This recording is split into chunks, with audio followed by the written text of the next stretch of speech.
Le débat qui fracture alors la France n'est pas la colonisation, mais une querelle religieuse qui va durablement marquer notre histoire politique. La République a décidé que le temps était venu de se séparer de l'Église catholique.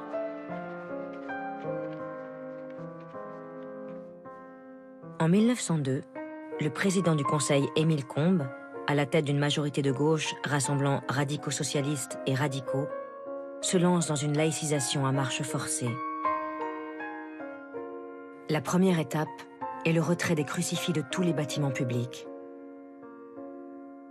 L'obligation de neutralité dans les écoles est rappelée par une circulaire, aux grandes dames de nombreux petits villages qui refusent d'enlever le symbole des salles de classe. Un instituteur du Doubs, dépité, écrit à son inspecteur « J'ai monté sur une chaise pour le déplacer, mais je suis un peu court et j'ai rencontré de la résistance. Je sais aussi qu'il sera replacé aussitôt qu'enlevé.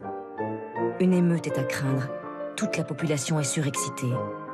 Il serait prudent de différer à vos ordres encore quelque temps. »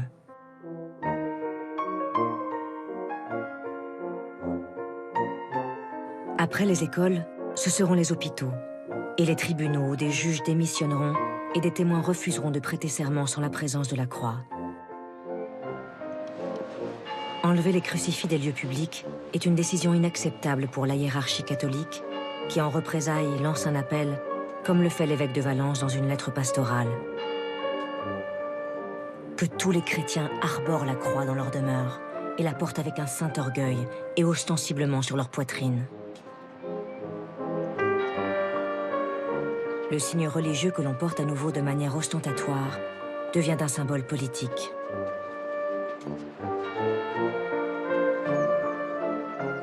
Mais l'étincelle qui va déclencher une guerre religieuse, c'est la volonté du gouvernement de remettre en cause, au travers des congrégations, l'enseignement catholique.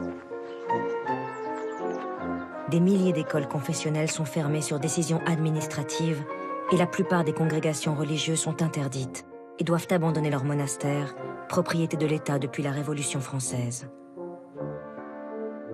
Dans les villes de province, la réaction est vive, notamment en Bretagne, où l'on manifeste avec force pour défendre ces écoles confessionnelles. Mais le gouvernement est intraitable et ira jusqu'à envoyer des soldats en armes à la Grande Chartreuse près de Grenoble pour procéder à l'expulsion des moines.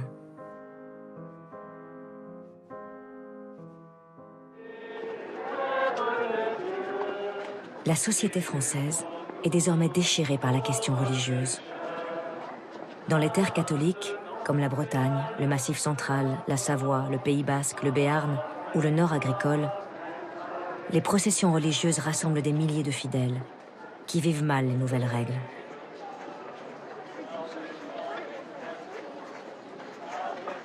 À Orléans ou à Compiègne, on fait même revivre la figure de la pieuse et héroïque Jeanne d'Arc, pour le plus grand bonheur de Maurice Barrès, la figure de proue littéraire et politique de cette droite nationaliste qui se veut résistante au changement de paradigme.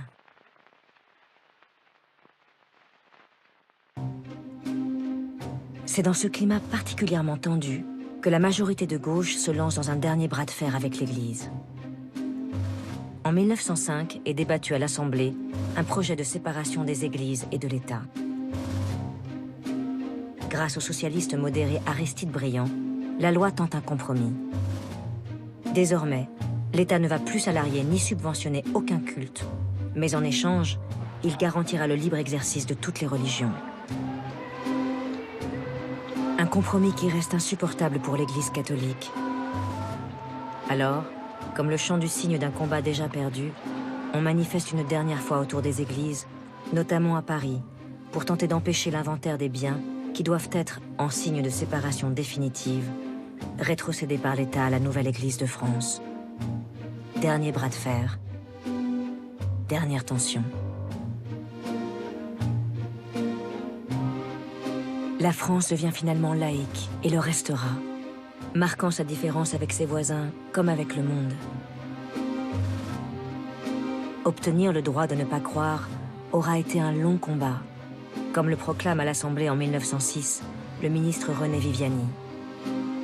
Nous avons arraché les consciences humaines à la croyance.